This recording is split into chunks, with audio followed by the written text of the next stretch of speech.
Bonjour et bienvenue à cette troisième partie sur le pronom relatif. Nous allons analyser acquis. Alors, toujours l'utilisation, c'est simple, c'est toujours pour donner une précision. Regardez, nous avons ici une photo.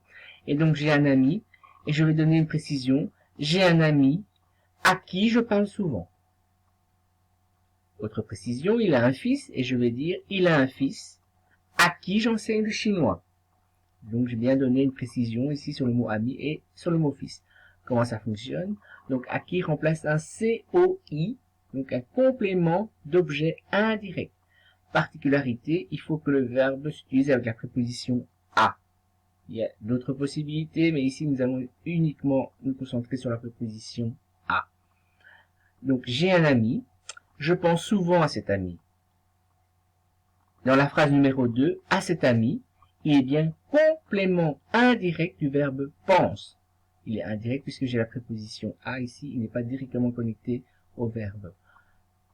Et donc, je vais réunir les deux phrases, et je vais donc dire j'ai un ami, je pense souvent. Comme j'ai la préposition à, je vais donc bien dire à, et puis je vais mettre qui. J'ai un ami à qui je pense souvent. Il a une femme, il offre des fleurs à sa femme. Ici, j'ai bien le complément indirect du verbe offre. Je vais faire donc la nouvelle phrase. Il a une femme, il offre des fleurs. Et donc, comme j'ai la préposition à, je vais la répéter. Et il a une femme à qui il offre des fleurs. Remarque. Donc, il s'utilise cette fois-ci uniquement avec des personnes, pas avec des choses. Donc, je dois avoir comme antécédent le nom d'une personne. Elle a une sœur à qui elle ressemble. Vous voyez que le mot sœur est bien une personne. Il remplace un complément d'objet indirect, et il faut que ce verbe fonctionne avec la préposition à. Pour cela, vous avez une liste de verbes à connaître. Exemple, donc elle a un mari et elle ment à son mari. Cette partie-ci est bien complément indirect. Elle a un mari, et je vais donc dire à qui elle ment. Autre remarque, possibilité d'avoir, comme toujours, des phrases en incise à l'intérieur. Donc, l'homme s'appelle Fred et je songe à cet homme.